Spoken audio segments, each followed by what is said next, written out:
Hallelujah, praise the Lord. परमेश्वर आपको बहुत बहुत आशीष दे।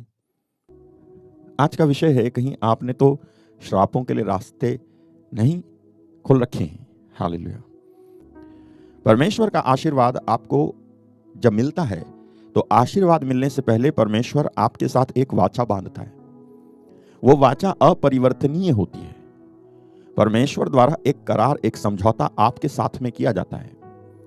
परमेश्वर अपनी वाचा को तोड़ सकता है, लेकिन वो ऐसा करता नहीं है, क्योंकि परमेश्वर एक न्यायी परमेश्वर है। तो उस न्यायी परमेश्वर के अंतर्गत या उसमें जो न्याय है, इब्राहिम ने कहा कि सारी धरती का न्याय करने वाला क्या न्याय ना करे।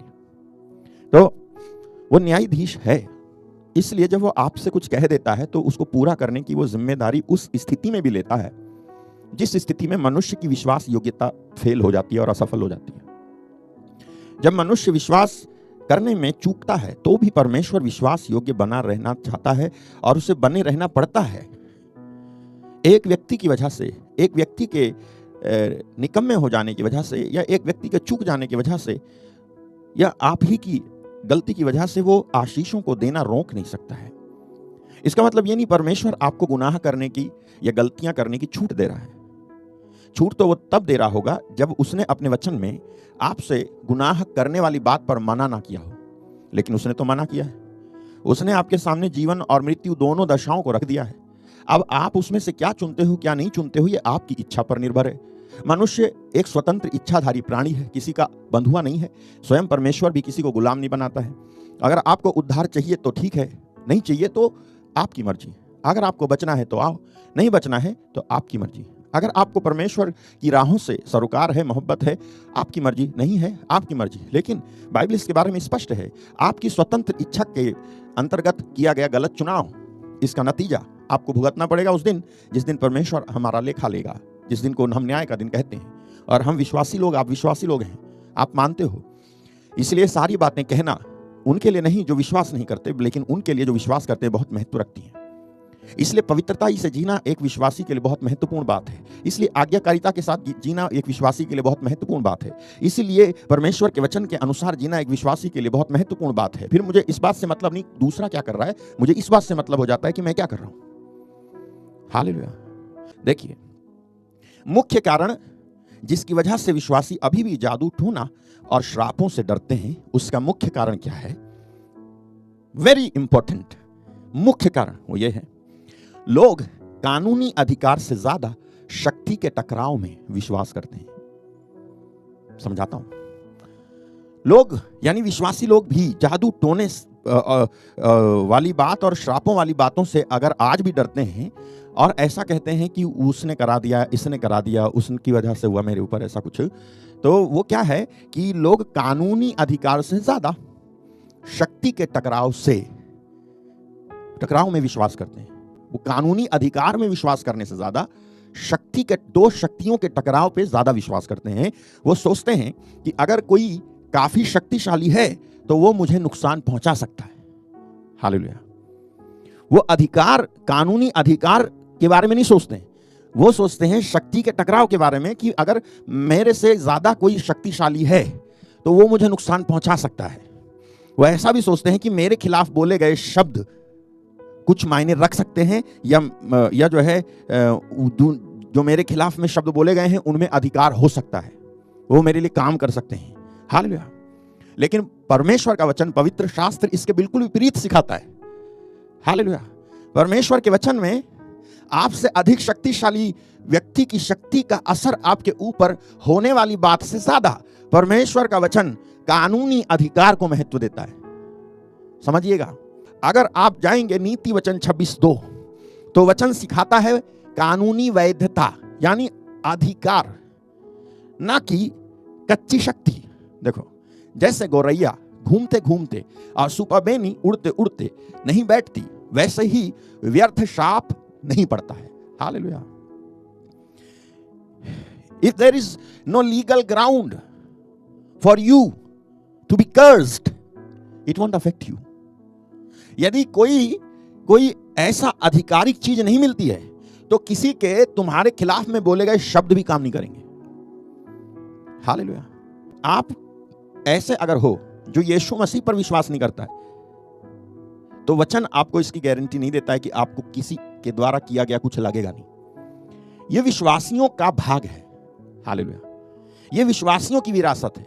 जैसे ही मैं यीशु पे विश्वास करता हूं, वो आशीर्वाद जो यीशु के पिता ने इब्राहिम को वाचा के तहत दिया था और फ्लो होते होते बहते बहते जब मैंने यीशु पे विश्वास किया तो वो मुझको मिल गया।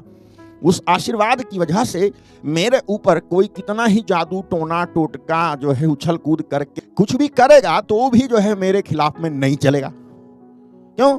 क्योंकि परमेश्वर के पुत्र ने मुझे हर श्राप से मुक्त कर दिया। मैंने इस पर विश्वास कर लिया है। लेकिन यदि नहीं किया होता और फिर कोई अगर मेरे खिलाफ में चाल चलाएगा तो वो मेरे ऊपर सफल होगी। लेकिन यदि मैंने विश्वास कर लिया है तो सफल नहीं होगी। और ये वचन बताता है कि बिना कारण के श्राप नहीं लगेगा, यानी कोई आधिकारिक वैधता तो हो। तो बात यह है कि अगर कोई आपसे अधिक शक्तिशाली भी है तो भी आप कानूनी अधिकार में खड़े हो, लेकिन हो कमजोर, तो भी आप उस शक्तिशाली व्यक्ति से भी पावरफुल होगे, क्योंकि आप परमेश्वर के वचन के अधिकार में खड़े हो। को एक वचन दिखाता हूं, याकूब का पत्र 4:7। ये नए नियम की स्पष्टता है। देखो इसे। इसलिए परमेश्वर के अधीन हो जाओ, शैतान का सामना करो, तो वो तुम्हारे पास से बैठा रहेगा नहीं, भाग निकलेगा। Submit yourselves therefore to God, resist the devil. ये कहता है जब सामना करो का मतलब ये शैतान आ नहीं जाएगा तुम्हारे सामने कि हाँ ले मैं शैतान हूं देख मुझे, और तुम कहोगे मैं खड़ा हूं यहां पे, कर ले जो करना है। ऐसे नहीं होता है सामना। रेसिस्ट ये कभी भी आपके सामने नहीं आएगा। अगर आए तो बहुत ज्यादा आत्मिक हो गए। फिर तो कैसे करोगे आप शैतान का सामना? ये आता कैसे है कि मैं सामना करूं? ये एक विचार के रूप में आता है। हालेलुया। ये भावना आती है कोई, ये संघर्ष आता है कोई, ये कोई याद आती है, कोई चोट है जो मेरे को फ्लैश होती है पीछे से, बहुत बीते दिनों का कुछ आता है दिमाग में, कुछ याद आता है, कुछ बात मेरे को बार बार बोली जाती है, बार बार मैं जो है उस चीज से गुजरता हूं, बार बार फैमिली में वही चीज चलती रहती है, बार बार मैं वो चीज देखता रहता हूं, बार बार वो मुझे प्रॉब्लम देती रहती है, बार बार वो सुधरते नहीं है, बातें करते रहते हैं मेरे बारे में बार बार, और ये होता रहता है। और आप इसके बीच इससे पिसते रहते हो। आपको लगता है वो परमेश्वर कर रहा है, तो वो परमेश्वर नहीं था जो जिस चीज को आप समझ रहे थे परमेश्वर है इसमें जाने दे रहा है। लेकिन हाँ, क्योंकि सुनो, क्योंकि मैंने पहले कहा, क्योंकि हम सिखाए नहीं गए हैं, क्योंकि हमें कोई बताया नहीं किसी ने, क्योंकि हमें किसी ने जोर डाल करके बताया नहीं कि ऐसे नहीं होता है, ऐसे होता है, और ऐसा कोई मिला नहीं जो तुम्हारी सिचुएशन वाला होता। तो अगर कोई चीज परमेश्वर अलाउ कर रहा है तो उस चीज से एक ऐसा रिजल्ट प्रोड्यूस होगा कि जैसे ही तू खड़ा होगा कई सारे जीवन बचा लाएगा, क्योंकि तू परमेश्वर के हाथ का ऐसा जाल है जिसे जब वो फेंकता है तो बहुत सारी मछलियां पकड़ लेता है। और शैतान ने तुमको रोकने के लिए, तुम्हारे को रोकने के लिए किसी ट्रॉमा का इस्तेमाल किया, किसी चोट का इस्तेमाल किया, किसी संस्कृति का इस्तेमाल किया, तुम्हारे पूर्वजों का इस्तेमाल किया, बीती यादों का इस्तेमाल किया, बीते दिनों का, और ये हमारे पास्ट का भी इस्तेमाल कर सकता है। वो करता है, बहुत बुरी तरह से करता है। पता है, आप श्रापों को नहीं तोड़ते हो, आप सच्चाई में खड़े रहते हो, श्राप अपने आप टूट जाते हैं। आप श्रापों को नहीं तोड़ते हो। आपको क्या करना है, आप सच्चाई में खड़े रहते हो। किसकी सच्चाई? मेरी? अरे मेरे पास तो कोई सच्चाई नहीं है, तो फिर परमेश्वर की सच्चाई। हालेलुया। उसने हम परमेश्वर की सच्चाई क्या है? उसका पुत्र। परमेश्वर की सच्चाई उसका पुत्र है, और उसने उसके पुत्र को, उसने खुद कहा, पुत्र ने, यीशु ने खुद कहा, I am the truth. Hallelujah. वो खुद सच्चाई है, और उसी को उसने हमारी धार्मिकता बना दिया, उसी को उसने हमारी निर्दोषता बना दिया, उसी को उसने हमारा उद्धार बना दिया, उसी ने उसको हमारा छुटकारा बना दिया। तो मैं किस में खड़ा रहता हूं? यीशु मसीह में। मैं श्राप नहीं तोड़ रहा हूं, मैं जाके बस सच्चाई में खड़ा हूं। हालेलुया। श्राप अपने आप टूटेंगे। हालेलुया। अधिकार कहां से आता है? बाइबल में इसका एक ढांचा है अधिकार का। मसीह यीशु में उसके साथ उठाया और स्वर्गीय स्थानों में उसके साथ बैठाया। इसको क्या कहते हैं मालूम है? इन शॉर्ट, मसीह के साथ एकता। हालेलुया। मसीह के साथ एकता का मतलब यह है कि मसीह की तरह फिर मैं जीऊंगा, मैं करूंगा, मैं सोचूंगा, मैं रहूंगा, मैं ऑपरेट होऊंगा, मैं उसके जैसा कदम उठाऊंगा और चलूंगा, मैं उसको अपने मन में बसाए रखूंगा, मैं हर दिन और रात उसके वचन पर लगा रहूंगा, मैं उसको देखना चाहूंगा, एकता, मसीह के साथ अगर एक हो गए हो, हालेलुया, यूनिटी अफेक्ट्स रिलेशनशिप। चीज है पुत्र होने का अधिकार। रोमी 8:15 में अधिकार कहां से आता है? मसीह के साथ जब आप एकता में चलते हो अधिकार आता है। रोमी 8:15 के अनुसार पुत्र होने का अधिकार यहां लिखा है, जब आप ये जानते हो, क्या तुमको दासत्व की आत्मा नहीं मिली कि फिर भयभीत हो, परंतु ले पालकपन की आत्मा मिली है, जिससे हम हे अब्बा हे पिता कहकर पुकारते हैं। मतलब पुत्र होने का अधिकार। जब आप पुत्र अपने आप को मानते हो, दास नहीं, पुत्र, उसका बेटा, उसकी बेटी, तब यह अधिकार आता है, यहां से रिलीज होता है अधिकार। सबसे पहले आप मसीह के साथ एक होते हो, फिर आप उसके पुत्र हैं ये मानते हो, और तीसरा 2 कुरिन्थी 5:21 धार्मिकता। जो पाप से अज्ञात था उसी को उसने हमारे लिए ठहराया, हमारे लिए पाप ठहराया कि हम उसमें होकर परमेश्वर की धार्मिकता बन जाएं। क्या क्या मानते हो आप? तब अधिकार आता है जब आप मसीह के साथ एकता में चलते हो, जैसा वो है वैसे तुम बनने की कोशिश में हो। फिर आप जब अपने आप को पुत्र मानते हो, पुत्री मानते हो, और फिर जब आप विश्वास करते हो कि मैं मसीह में धर्मी हूं, तो यहां से अधिकार बहता है।